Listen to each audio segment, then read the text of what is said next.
Hey, what's up, everybody? Welcome back to the Championship Leadership Podcast. And we got Steve Hoffman with us here today, originally from San Francisco, but currently traveling the country and is in Omaha, Nebraska, of all places right now. So thanks for being with us, Stephen. It's fantastic to be here. Absolutely. So I like to ask this question first as we start things off. And I know you said you did some homework, so maybe you already know what's coming, but championship leadership's the name of the podcast. What comes to mind for you, or what does championship leadership mean to you when you hear that? Well, the first thing that comes to mind is a breakfast of champions, which is Wheaties. Wheaties, right. Yeah, that was their slogan, breakfast of champions. Yep. But championship leadership to me means, how can you be the best? Point the way for everybody else to follow. So what could you do? How can you innovate in leadership? How can you improve your leadership skills?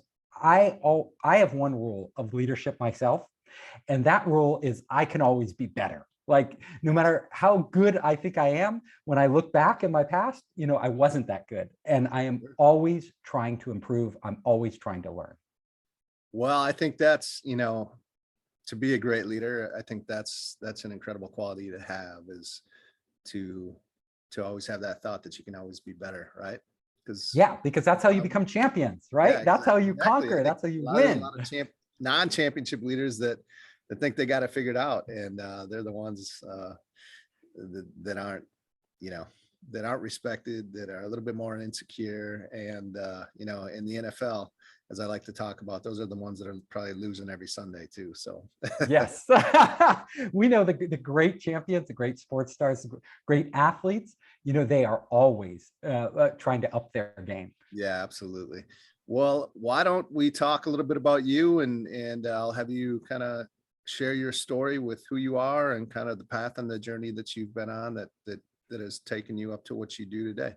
Sure. So I wasn't a born leader. So there are leaders who are born leaders. They are just like, from their time they're in grade school, they're leading everybody. I was an introvert. Like, I was, not the kid out there in the front of the pack I was the kid in the corner. Right. So how can you become a leader when, you weren't born that way? Well, I will tell you, any of your audience out there who isn't a born leader, you can improve dramatically, and you actually have an advantage. You could become a better leader than people who are born leaders. And I'll tell you why. Because you learn how to improve yourself. Like, born leaders, like, a lot of times they think they know they can just do it. They've never had to improve. So they're good to start with. But when it gets really competitive, when you're out of like high school, they're not the ones leading the way, because they never really worked hard at improving themselves. And the people from behind that struggled to like to figure out how to become a leader, they're the ones that pass them up. Yeah. So I could tell you a little about my story, a little about my background. Yeah. So I studied electrical computer engineering because my father, who was literally a rocket scientist at MIT. Oh, wow. He was like, son, computers are the future. So I went and studied computers, and I thought I was going to be an engineer. But then I had other passions. Like, when I was all the way, from grade school through high school, I made like 50 movies. I was a very creative person, and I wanted to tap that part of me. So when I graduated, instead of taking an engineering job, I applied to the 2 top film schools in the United States, and I got into one of them, USC. Oh, wow. And I went to the film school, because it was like a dream come true, got my master's degree, went to work in Hollywood, quickly worked my way up, became a television development executive. And, it was, for me, it didn't really become challenging until later on. So I was a television development executive. That's still sort of a solo role. I was vetting different projects and stuff, but I didn't have to lead a team. Then I got an opportunity to go to Japan, and they wanted somebody from Hollywood to come up with ideas for games. And I worked in Sega, which had just surpassed Nintendo at that time. Oh, really?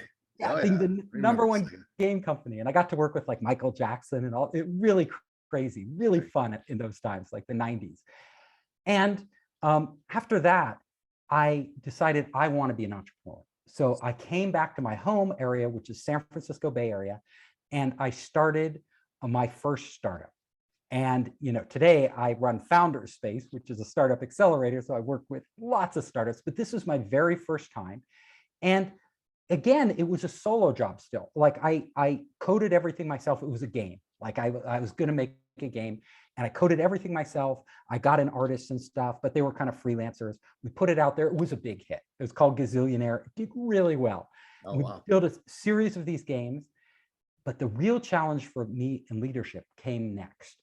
I did this game company. We did really well. And then the internet was coming in. The internet was growing like crazy. I was like, we have to move into the internet. Like, I have to start an internet company. So I started it with some friends I had. We got together, we formed this early company, and our idea was to take games, which I was already doing, I was good at, and synchronize them to television broadcasts. So we wanted to create interactive TV game shows. And we had to bootstrap it, like everything, both of my companies, like I was bootstrapping them. So this company, we managed to bootstrap by closing a deal with Viacom, MTV. And at the time, they were launching this music trivia game show with Amit Zappa, Frank Zappa's son. We walked in there, we got that deal. Like, that launched us. That gave us like $350K. So we were on the road. Now we had an organization, and we went out and raised venture capital. So like the step was to go raise capital. It wasn't easy. It was brutal. It took us an entire year because I didn't know what I was doing. Sure. I had no idea. But one thing I think great leaders have, and I'm not saying I'm great, but I do have this quality. It is you're dogged. Like, you commit. Like, when you're in, you're all in. Like, nothing is going to stop you. So, raising venture capital is brutal. Like, at one point, we had built this whole platform, this interactive TV platform for MTV. And the venture capitalists were like, we basically worked out all the terms of an agreement, right? Every term. And it cost us, we had run up 60,000 in legal fees. That's a lot. But these Silicon Valley lawyers, they're expensive. And we were running out of cash. And they said, when we're done with the contract, instead of putting in the money, they were like, no, we're going to wait until you launch the first product to make sure it works. We're like, oh, but it was only a few months away. Still, a few months is a long time. We're like, okay, we're going to do this. So we launched the product. Product is a hit, huge hit on MTV, got like 1 million users in the early days, just giant. And we go back to them and we say, they knew, see, this is where I wasn't a good leader. They knew we were totally out of money. Like, they knew, because I was honest. Like, I was like, we need the money, and then we've been waiting the extra 3 months. We go in there to sign the deal and they go, okay, we'll invest now, but we want to do it at half the valuation that we committed to. Half. So valuing our company in half. We just launched a big successful product, but I had no other investors. Like, I'd made a mistake. Like, I didn't, not really a mistake. I didn't really have any others. Like, I was lucky to get one. And they came back to us and kind of stabbed us in the back. And I had a choice to make. Like, leading this company, I had a choice. We could take their money at half the valuation and be thankful that we had enough to keep the lights on, or we could say, screw you, and walk away. Well, I think I made the right choice. I said, screw you. Like, good for you. I don't want to work with, people who are going to, totally. Just they're going to stab you in the back. Like, what are they going to do next when they're on our board of directors? Like, these are not people I want as my partners. Like, I don't care if my company goes under, at least I'm going under without you. And not, so the problem was, it was like right before Christmas. All the venture capital firms shut down over the holidays. They don't even get going until mid-February. That's when they all kind of trickle back in. We were in a world of pain. Like, nobody would fund us. Like, it was just brutal. And I had to keep the team going. Like, we had 10 people, and it's still small, right? But we'd only raised $350K and we spent it all. We had to go to them. This is real test of leadership, and like, guys, we can't pay you, like, but we have a vision. We've done some amazing work. We will raise money for this. Just hold out, and they had families, they had stuff, but they committed. Not a single person left our company. Like, everybody stuck with it. But we still had bills like hosting fees and all these other things coming in that we didn't have cash for. But we kept going. So we went through the holidays, which were the worst holidays I'd ever had. Like, it was no fun. Waiting for these venture capitalists to get done with their darn vacations and come back. Yeah. But I didn't have a network at that time. But I did manage to get through the door of one company. And the company was called Macromedia. It is now Adobe, like it became Adobe. They had launched a new product called Flash. And when I heard this and I got in the room with them, the president said, look, we will invest in you if you can port your platform to Flash. Can you do that? I was like, absolutely. Like, we will do this. Just invest in us. Yeah. And then he goes, well, hold on. We can't lead the round. We need a venture capital firm to lead. And I was like, oh, don't tell me this. Yeah. And they go, but we will introduce you to some venture firms. So they bring me in to one of the top VC firms on Sand Hill Road, which is where all the VC firms are. And the president actually goes to the meeting with me. And I was like, oh, this just doubles the pressure, because if the meeting doesn't go well, the president's going to back out. Like, they're going to, if the venture capitalist pokes holes in our business and doesn't invest, then he's not going to introduce me to anybody else. So it was high pressure. Yeah. So I sit there. I do not make the mistake of telling him, yeah, we're, a couple weeks away from just like going under. We can't even pay our hosting bills, and, we've been running on fumes, and, our other investors. I didn't tell them any of that, I don't lie. I just I focused on what we were doing positive. Yeah, right. Right. We had launched this hit show on MTV. We had, this great team, totally committed, all the great things about us. And at the end of the meeting, he's just stone-faced. Like, he's stone-faced. He goes, excuse me. And he walks out of the room. I was like, oh, and I look at the president there, and he didn't know, like, he shrugged his shoulders, but we didn't know why he left. And he comes back like 10 minutes later. We're like sitting there a long time, and he has a piece of paper and he puts it down on the table and he goes, I want to invest in you. I don't want to give you $5 million that you asked for. I want to give you $7 million at the valuation, at our original valuation. Yeah.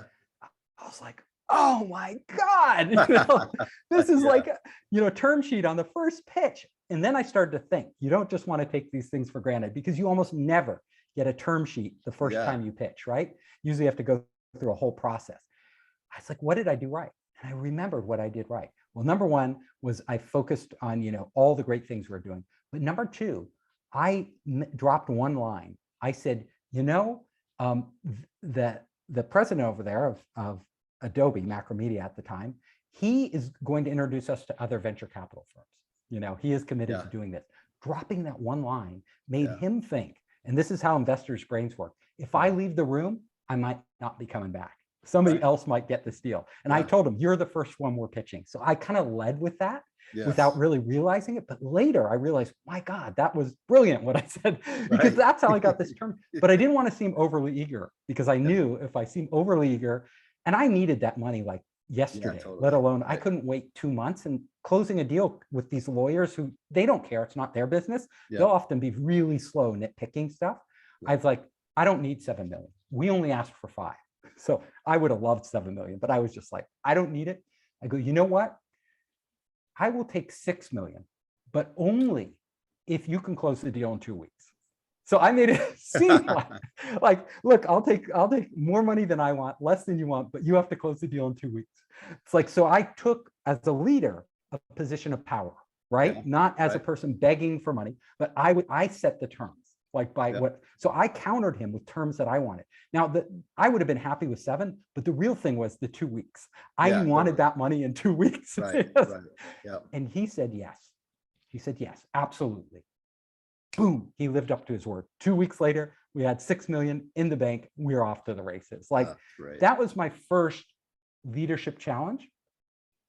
And then after that, the hard part started, because then I had a team. Like, we had to scale up. Like, we had to hire people. Like, this was our baby. And when we were scaling up our business, I made a huge mistake. So my engineers who had been under so much pressure and who had been so amazing, like they were like, we can't keep doing this. Like it was literally three engineers, like doing all this work, like working day and night to get this whole thing. And they're like, I went to them and I said, look, you can hire as many engineers as you need, like just get them. And they weren't experienced either. They were more hands-on engineers. They weren't like managers. They didn't know how to interview people. They didn't know the whole process. So the problem was, what I did wrong with these engineers was that they ended up hiring people that weren't at their level. Yeah. And then they had to train these people. So now they had three jobs, Right. one hiring, two training, and three trying to keep our system running, like and growing. Yeah. And we were signing on other customers, right? So we had to get, and it actually made their life worse. So hiring more people doesn't always solve problems. Yeah. It's better to hire slowly, not too fast, and really vet those people like crazy. Like bring people on who, like, you sit them in the chair, especially in the position we were, and they can start running. They don't need a lot of hand holding. Huge mistake. So we got up to like 20 engineers, but we weren't going any faster. In fact, it was like, it was more pressure on those poor three guys than before, trying to get all these engineers organized. I should have brought in a professional manager and done it very differently than we did it. That was my first mistake. Second part of leadership is really going out there in public, right? And representing your company. And I was still shy. Like I wasn't, an outgoing person. I was a shy guy. But I did this thing right. And what I did was say, I don't care how bad I am. I'm just going to go out. Like I'm going to go out every opportunity I get, not like just whenever I'm forced to. Like sometimes you can say, I'll only do it if I'm forced to. It's like every single opportunity I get, I'm going to go speak in public. I'm going to go try to sell somebody. I wasn't even a good salesperson. Sure. But literally over time, you get better. I was pretty god awful, but each time I got incrementally better. And today I'm really good at it, right? But only because I forced myself. And then I'll conclude on the third thing that, leadership was. And really important leadership is listening and understanding the needs of your team. Like, what does your team need to succeed, right? You all know where you need to go, but taking the time to really do this. And I was inexperienced. I've been doing trying to do a lot of different things at once, selling, speaking, raising more capital, all the hiring, getting offices. I should have literally just focused on one thing as the CEO. And that was like building the best team possible, getting the best darn people in here and supporting them 100%. I didn't do that. And we had growing pains because of that. Like, I didn't.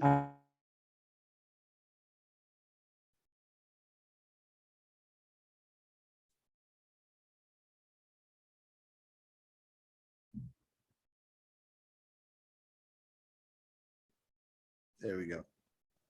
Okay. Yeah, you froze up on me. Yeah. Oh, did I? Yeah.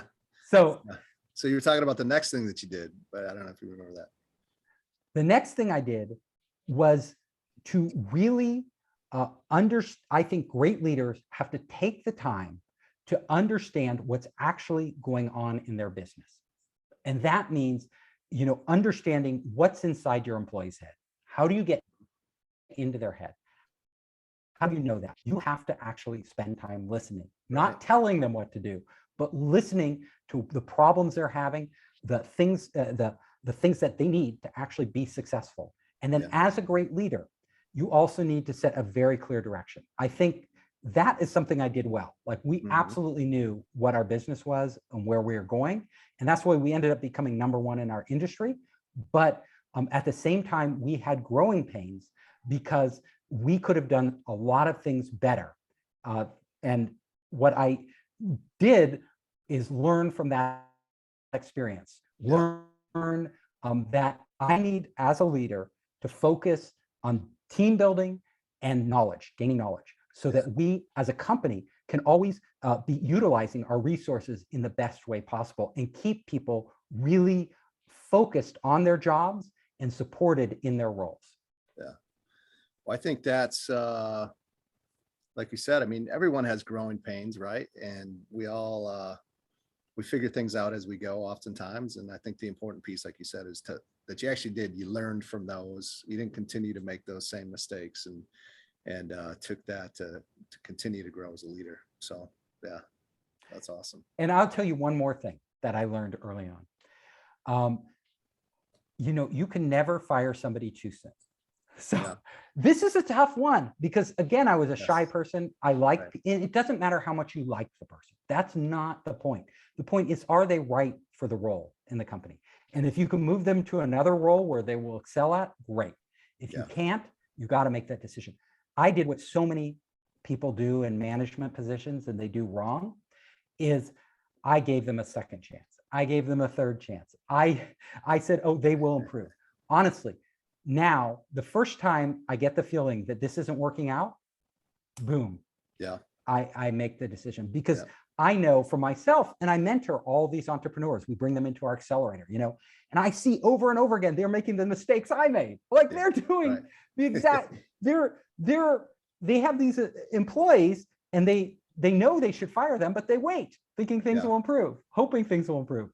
And they almost invariably do not. Right. Right. Yeah. Yeah, that's a great point. And like you said, well, be slow to hire and fast to fire is the saying. So Yes, that's Yeah. really, really critical. yeah, and like you say, it's also tough to do because human emotions get in the way. So what's Right. who is a championship leader, coach, mentor, or two that have come along in your life, and what are some of the characteristics that have really stood out to you that maybe even you've taken to help kind of mold who you are as a leader? So I've had a number of people in my life who've been very pivotal in helping me grow as a leader. So one of them was a venture capitalist on our board, and he was really good because what he did was he was a very good leader, and he understood that leaders have to make painful decisions. Like, if you're a leader, if you're in a leadership position and you avoid problems, like you don't want confrontation, let's say you don't like confrontation, or you don't want to recognize that something isn't working and you hope it will just sort itself out. Those things work against you. Like they are death. Right. Hoping a problem will solve itself almost never does, right? Yeah. I also learned, and he helped teach me this, that nobody is indispensable. So, and this was in later companies, not that first company. I did several venture funded companies. Later company, I had a company, and one of the team members was an engineer, and he is a classic engineer, and he was antisocial, and he was a real pain to work with. But he was good at his job. He did the product. And the problem was we invested so much in him. He knew the whole platform and nobody else did, like this one person. And the more he knew and the more power he had, the more he abused that power, to really make our lives miserable. And we thought, and I was under the delusion that if I got rid of him, our whole system would collapse, like it would, because there was nobody else. Yeah. Instead, and so I just let the problem go on. What I should have done, and what I finally ended up doing, it just took me too long, is I found the right engineer for the role. Like this guy that was just brilliant. He was actually a better engineer, and he was really communicative, really good at like teamwork and everything else. And I got rid of that guy and put the new one in night and day. Like I was like, why didn't I do that 6 months ago? This, like we've been living with this, and it made all the difference. So nobody is indispensable. You have to remember that, including you. And as a leader, you have to remember that, like, if you're not doing a job well, like if you're not doing something well, like if you're hands-on in marketing and trying to change all that your marketing people are, and you're not a great marketer, well, you're just screwing things up. Like you should fire yourself from that job and focus. Like great leaders focus on what they're really good at. Right. You have your power alley, like what you're really good at, put your energy into that, it amplifies it. If you put your energy into anything you're not excellent at, you're actually diminishing your returns, and you could be having somebody else who's much better in that role. Yeah. So that self-awareness is hard to come by, like for a lot of people. Yes. And Yeah. And a lot of us don't want to admit, and and a lot of us don't even know what we're really good at and what we're not. Yep. So the final thing that I learned, in my role in all these startups was, don't think you know everything. Like great leaders are humble, like in the sense that they get advice, they seek advice, and you need to get advice from people outside your organization. Like, so if you want to be the best leader you can be, get the best board of advisors you can get, not your board of directors, because that's a different relationship. They have control. They're more like partners. They're inside your company. You get a board of advisors that is totally divorced from what you're doing, and you use them as a mirror to see accurately who you are and what is happening in your company. Yes. So the most important thing a great leader can do is when you set up this board of advisors of people you really respect, right? People who give really sound advice and have experience that you don't have.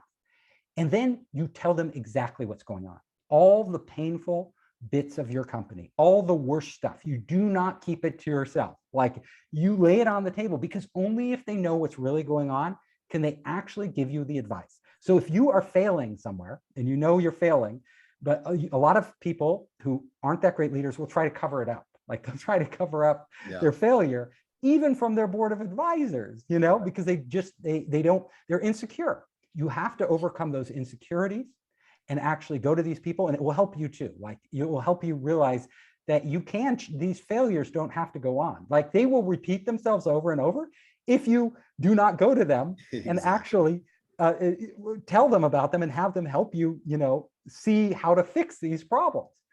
So I encourage, like, everybody out there who is leading to have that group outside of your business, that this objective group that you can go to, and not just one person, because one person has one idea.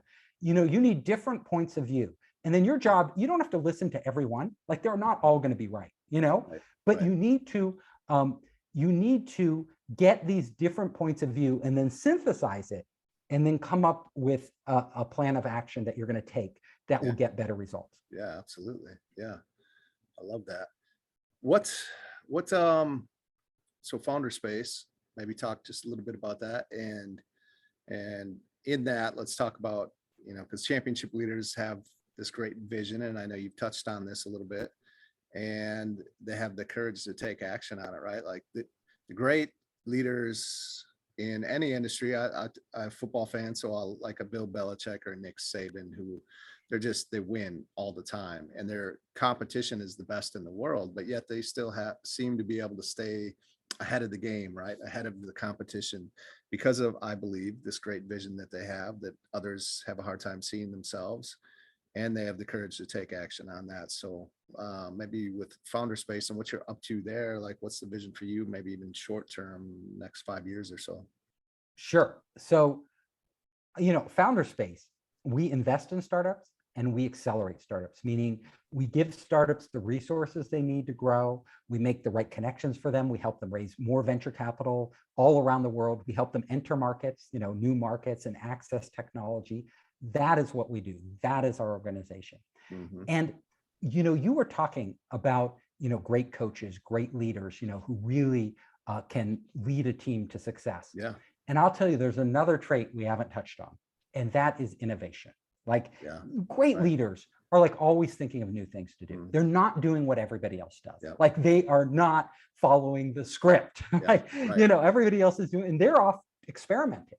So I wrote a book on this. It's another book. So Surviving a Startup just got published by HarperCollins, and that is all about what I've been talking about, kind of leadership, building a company, raising capital, going through the whole thing, surviving as a startup. Make Elephants Fly is about the process of innovation.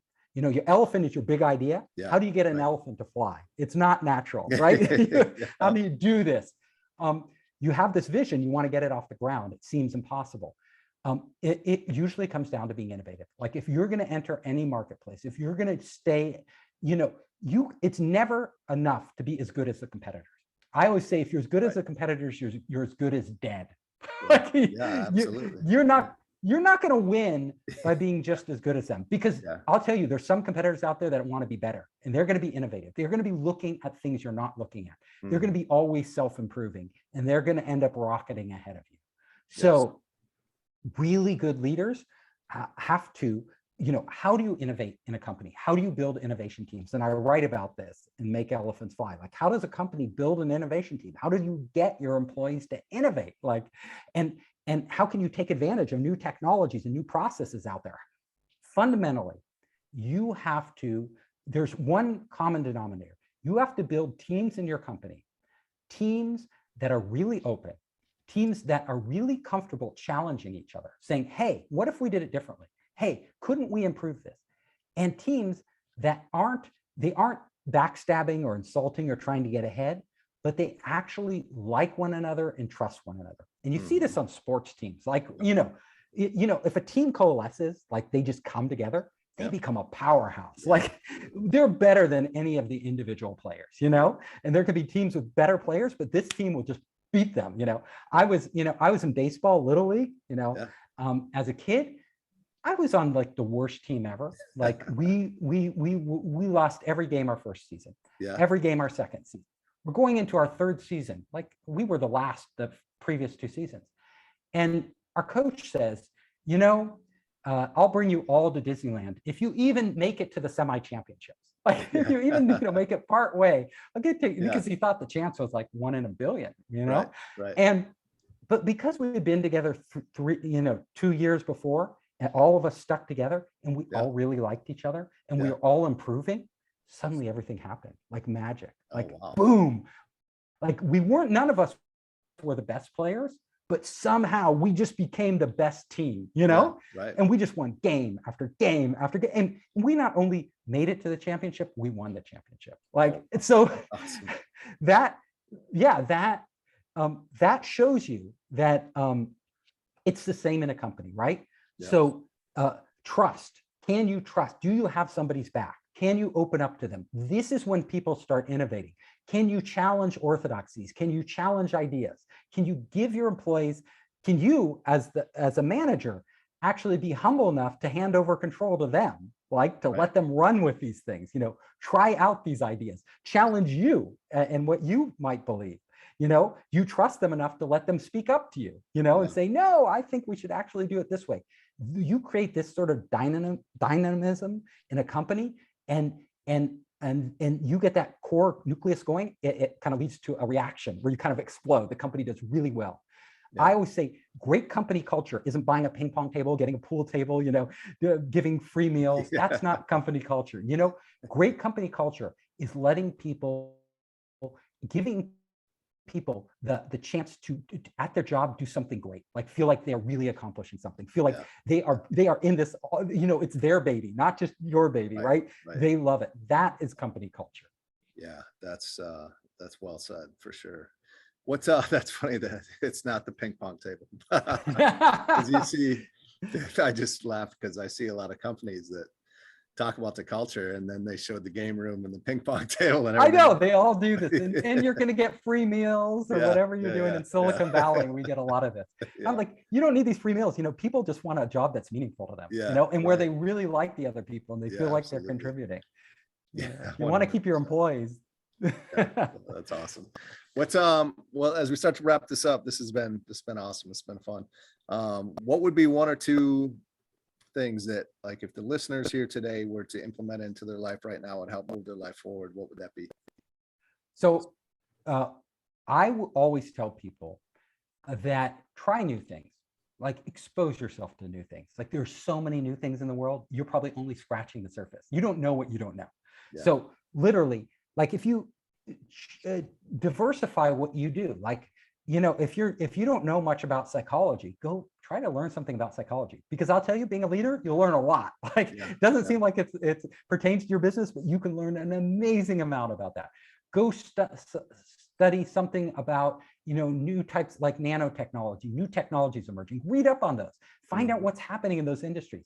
One of these new technologies may be a game changer in your business, and there may be something being developed right now that you find that's being developed that you can actually employ in your business ahead of all your competitors. Go to new experiences like that, open your mind, that challenge you, and do stuff outside of your business that really, like Tough Mudder, where you Yeah. challenge Oh, yeah. yourself to do Tough Mudder. You challenge yourself, try to be the best physically, mentally, outside your business, because then you bring that back into your business. Yeah, that's funny. I actually have a 24-hour physical challenge that I do based on leadership. And so instead of Tough Mudder, they should come to that. Oh, come to that. Absolutely. CL That's what I'm saying. 24, The physical, because when you succeed or do something you thought was impossible in one area, you suddenly realize you can do that in another area, Yeah, So if you're having trouble at work, go push yourself really hard and, run a marathon or whatever it is. Yeah, feel that sense of definitely. accomplishment. You go back to work, you're like, I could do anything. I just ran a marathon. I love that. That's awesome. Yeah. Well, I appreciate it, Stephen. This has been great today. And tell us just a little bit more about, how they could find out more about you. And I know you said you got a few books too that will get linked up to share. Oh, with yeah. listeners, and anything else so that they can follow you. Yeah. So if you want to get my books, or you want to actually, we have tons of information at founderspace.com. Just go there. We have lots of videos. We have lots of, all sorts of materials for people who want to be leaders, want to be managers, want to be entrepreneurs.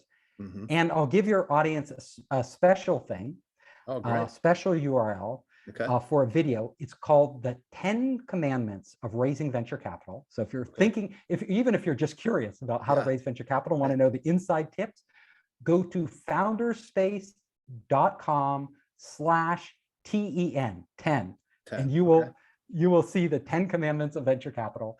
And you can, it's a video that goes through all the basics. Okay, very good. Yeah, we'll definitely get that linked up for everybody too that's listening. And I appreciate you coming in today. I know, and can't wait to hear all about this trip that you've taken.